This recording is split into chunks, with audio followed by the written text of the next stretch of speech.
This is Sky Sports, a part of the British Sky Broadcasting Network. This week on NHRA Today, the ace trumps Top Fuel in Texas. And John is a force to be reckoned with. Glidden rides herd to score his 83rd, while Pro Bike has a first-time winner. From Nickens Brothers Racing in Houston, Texas, these stories and more on this edition of NHRA Today.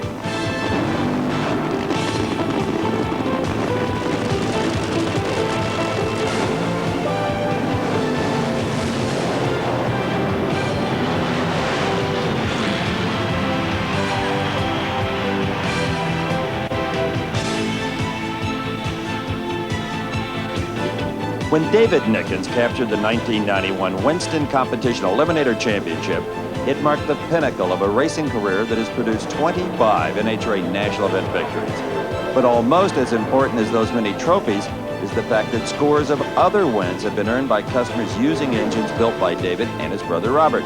Their clientele reads like a who's who of sportsman racing.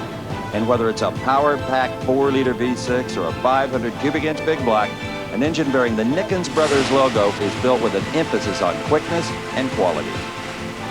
Hello everyone and welcome to this edition of NHRA Today. I'm Steve Evans. As you can see, we're coming to you from Houston's horsepower headquarters, Nickens Brothers Racing Engines. Inside these walls, engines of all types are carefully crafted. In the next half hour, you'll meet the Nickens boys and see some of their methods. And we'll have results from the emotion-filled Slick 50 Nationals, where some of the performances were nothing short of spectacular, as you'll see right now in this week's What's Hot.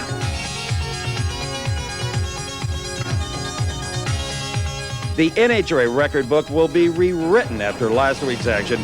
For the first time ever in Top Fuel, all 16 qualifiers were in the magic 4-second zone, led by Ed McCullough. In other dragster doings, Don Prudhomme became the third member of the Slick 50 300-mile-per-hour club during qualifying. You know, those 300s are hard to come by. Bernstein was the first one to do it, so it kind of took a little frosting off the cake, but I'm just proud to be in that club and just proud to still be in drag racing. In funny car, John Forrest posted the 3 quickest times ever as he established a new national record of 5.04 seconds. Down at the other end, she was sideways and everywhere else you go. She might have run in the forest, you stayed straight. Equally impressive was the pro stock field. All 16 qualifiers eclipsed the track record, led by Warren Johnson's 702 in his GM Performance Parts Oldsmobile. And finally, on Tuesday, Jack Clark Racing announced a sponsorship deal with fast food company Taco Bell. I think it's great, obviously great for me and my team, and we're looking forward to go out there and perform and go into head-to-head with the McDonald's car. And should be some great competition. The Taco Burger War is on. No word yet on driver or crew chief, and the team expects to debut at the Fram Southern Nationals next month. And that's What's Hot. Whenever you hold an event that draws thousands of people, you are bound to encounter the full range of human emotions and feelings. At a sporting event such as an NHRA drag race, those are usually the joy of victory or the emptiness of defeat. But the prevailing emotion at Houston last weekend among the funny car competitors was one of sadness, as Dave McClellan now tells us. There was an air of sadness at the Slick 50 Nationals in the funny car pits after Maynard Yanks, the crew chief for Chuck Etchell's Nobody Beats the Whiz Dodge, died early Saturday morning instantly from a brain aneurysm. To show their respect for Maynard and to honor his memory, the funny car racers all put black slashes through the numbers on their cars.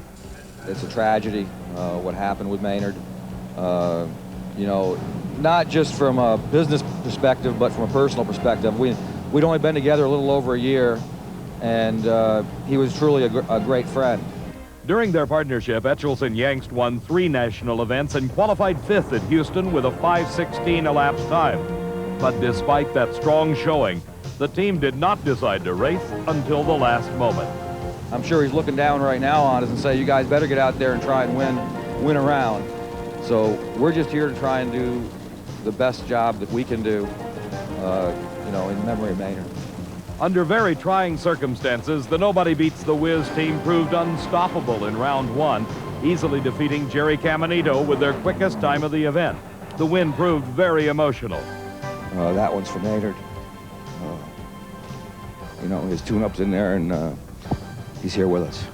Sadly, the Etchells team's hopes for a dramatic win were ended in round 2 by Cruz Pedregon, who was in turn beaten by his chief rival, John Force, in the final 4.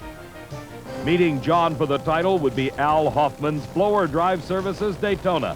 But Al may have felt the pressure of Force's blistering pace and fouled, while once again John racked up a strong 5-0 on the way to his second win in 3 races.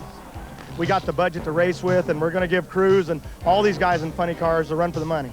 Well, the run for the money right now has John in the lead, followed by the Winston champ, Cruz Pedregon, then Hoffman, Worsham, and Jim EPLER. Right now, we want you to meet the Nickens brother you don't see in the winners' interviews from the racetrack. He's Robert Nickens, a big part of the successful racing engine business. And Robert, these are engines set to be shipped out all over the country. Who are your customers? Well, we have a lot of sportsman racers, and some of them would be Vinnie Barone, Larry Kopp, and just a host of the competition eliminator guys. They bring them in, and we freshen them up and try and get them back to the races in time for them to make the next event. When you buy a Nickens Brother engine, though, you get one from the pan to the carburetors. It's ready to race. Yes, sir, and we like to sell a combination rather than just an engine. If you send a man out with enough information and he's competitive, then he'll deal with you. He'll do business with you. You know, in the nitro categories, virtually every team builds their own power plants. Here's Dave McClellan to tell us who had the strongest motors and top fuel this past weekend. Saturday of the Slick 50 Nationals marked the 57th birthday of top fuel racer Eddie Hill. And to celebrate, the thrill was given a giant 5-foot cake in the shape of Texas and a card to match. I don't see how this many people kept that big a cake and that big a card and all this carrying on a surprise, but it really was a surprise. We were very honored and very pleased. The only gift that pleased Eddie Moore was making the field in the 14th spot after a string of troubled runs. We really did need to get the car down there and get qualified. I mean, it was getting pretty nervous there, and we backed her way down to get in. In the first round of eliminations, Eddie's Pennzoil machine met up with another 50-something racer, Rance McDaniel.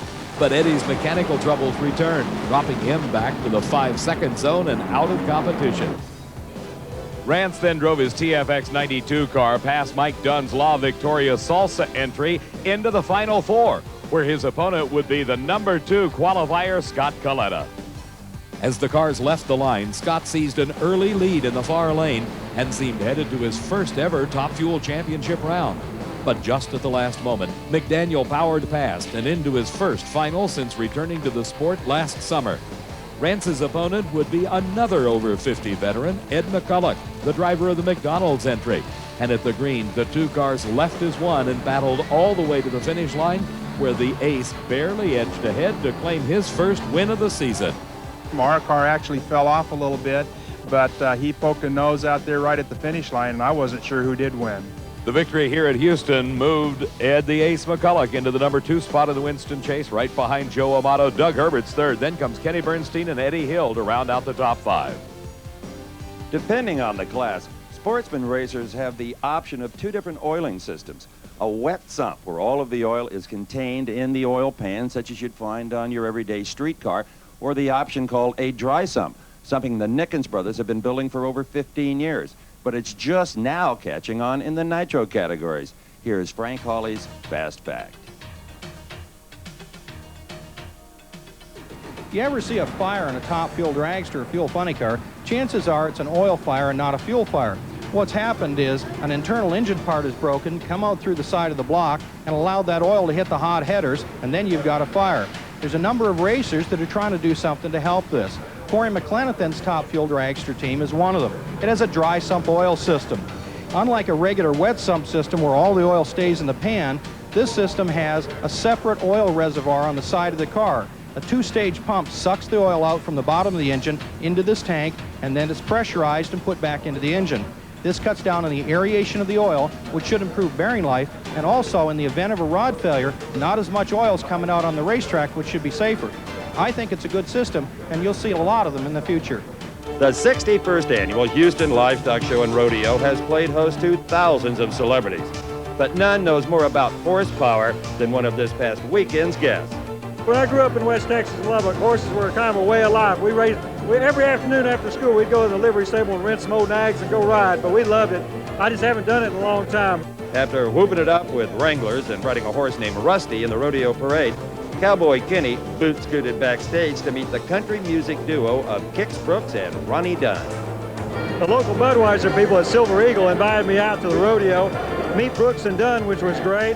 So I brought Armstrong and a couple of the guys, and we came out here to have some fun. I got to ride a horse and go in the grand entry, which was great. I love it. I mean, it kind of reminds me of my childhood.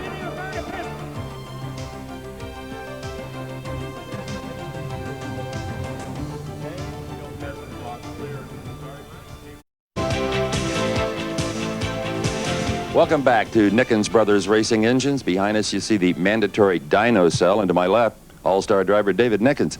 David, 91 was the championship season. 92 was mighty fine. Tell us about your directions in 93. Well, Steve, we started the year off at the Winter Nationals with a pretty good start. We didn't get a win, but as the year goes on, we get better and better, and we haven't had the best year so far this year, but we know if we keep hitting line drives, we're going to start falling, and we're going to win our share of races. Competition eliminator is not the kind of category a guy's going to win 8, 9 races a year. It's impossible.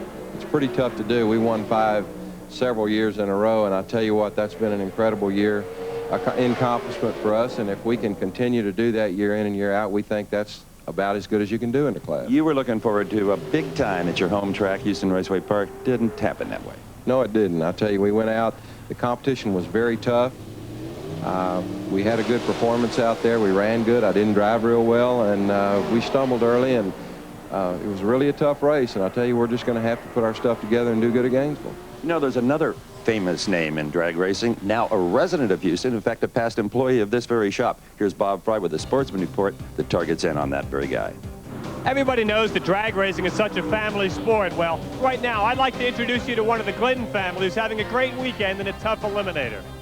It's not you, Bob. What I should say is I'd like to introduce you to one of the sons of the Glidden family who's having a great weekend in a tough eliminator. It's not you either, Rusty, but thanks anyway.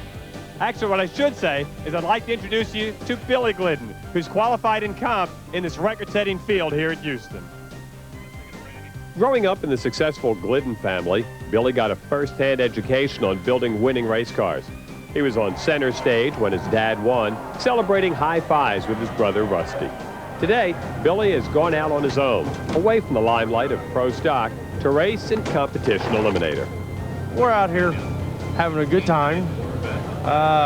Actually, it lets us have a little more fun and enjoy what we're doing other than to be expected to do good. After an impressive run at Phoenix, where he made it to the 3rd round, Billy qualified Marvin Shaw's Ford Thunderbird 9th in the record-setting 32-car field at Houston. A lot of people think this is one of Dad's cars. It's not. It is the twin to his T-Bird that he got after he crashed. This was Frank Iaconio's 2nd Ford T-Bird that he didn't race. He made some testing runs but never raced it. It's a really good working car. When the driver that sits inside it does a good job, the car does really good. You know, we lost our 2000s to Bill Moropoulos at Phoenix, and that just was a heartbreaker. We were down to 8 cars there, but still we were happy. Just when things looked like they were coming together for Billy, he fouled out by 0.003 of a second in the 1st round against Mark Chaperoni. The comp final pitted 2 dragsters, hometown racer David Cook Jr. in the far lane against Louisiana's Todd Funderburk. After winning the Division 4 opener at Baton Rouge, Funderburk took home first-place hardware again at Houston. He had a pretty good light, mine was a little better, and we picked up a little bit in the final. Picked up 200s and got around it. Now here are the rest of the winners from the Slick 50 Nationals. For NHRA Today, I'm Bob Fry. In my search for speed secrets, look what I have found here at the Nickens, a manifold with carburetors sawn in half. What about this, David? Well, that's right, Steve. What we did was took the carburetors, sawed them in half. Unlike the conventional carburetors that don't set over the runners quite as well, we've taken these carburetors, set them over the runners, and it maximizes fuel efficiency. And it's ideas like this that keep the Nickens name on top. You know, this past weekend in Pro Stock, one of David's old rivals was a hardball player. Here's Mac's report. The Slick 50 Nationals marked a high point in the career of Pro Stock rookie David Rampey, who qualified 5th after failing to make the cut at the previous 2 events. It's going to take some time, but we felt like we could get in this race, you know, and things just worked out right, and we made a good run Friday night, and we was just tickled to get in the show. Despite his impressive qualifying performance, David acknowledges that he and his crew still have a great deal to learn. we're not comfortable with the setup. I'm not getting quite as good lights as I'd like to get, you know, but, you know, it's coming around and we're working on it. David's concern about his reaction times was justified, as in round 1 against Larry Morgan, he threw away the second quickest time of the round with a tardy start that spelled defeat at the finish line. Oh, well, you know, it's first time, and I'm not used to getting beat on the tree, but maybe I'll learn to get used to it. Larry Morgan then advanced to the Final Four at the expense of Rusty Glidden's Motorcraft Ford Probe, the only obstacle to Morgan's second consecutive championship round appearance was the Pontiac of Ricky Smith. As the lights turned green, Larry and his super clean Cutlass outreacted the Conoco Pontiac driver and held on to win a third hole shot victory in as many rounds. That set up a title meeting with the sport's winningest driver, Bob Glidden, who had qualified second. But Larry's hole shot heroics deserted him when he needed them most, as the Motorcraft Ford Probe took the initial lead and widened the gap on the way to win number 83. The victories are coming far and fewer between, and when you're lucky enough to put 4 good runs together and win a race, feels pretty good. Well, the luck for Bob Glidden helped him out. It moved him up into 4th in the point standings. First is Warren Johnson, then comes Larry Morgan, Mark Powick. In Pro Stock of the two-wheel variety, a pair of veterans fought it out for a first-ever national win. I'm the oldest guy out here and the only grandfather, and I get a run, I think, the second oldest guy out here, so I'm really excited about it. That's what I've really worked forward to make a final the first time, and after 7 or 8 times in the semifinals, it feels mighty good to make the finals, especially for Mac Tools. At the green, Boyer responded with a better reaction time, but then problems set in, and Ron Ayers emerged as the winner over his fellow rider. Lance is 48 and I'm 46, but we had a lot of experience between us, and sorry he had to break, but one of us had to win. Well, here's the way the point standings are in the Winston chase. Ron is now number 1 at 1,110 points. Second is Lance Boyer, followed by John Smith, Michael Phillips, and John Myers, rounding out the top 5. Here at Nickens, David, you guys build comp engines of all sizes and some monster motors as well. You have everything it takes to go pro stock racing, as David Rampey has done. What about it? Well, Steve, I tell you, we're getting pretty excited about it. I wouldn't be surprised if you've seen us out there in the pro stock ranks this year. You got the itch, huh? We sure do, and I tell you what, I hope we're up for the task. We'll be there to cover it. Well, we thank you for being here, and we're excited about being there. That's all the time we have for this week's show, but join us next weekend. We'll have a preview of the Motorcraft Ford Gator Nationals from Gainesville. We'll have sportsman action from Division II down in Commerce, Georgia, and a story on John Forrest going to the Buck Baker Winston Cup driving school. You don't want to miss that. For all of us here at NHRA Today, I'm Steve Evans. We'll see you then. NHRA Today is a presentation of Diamond P Sports.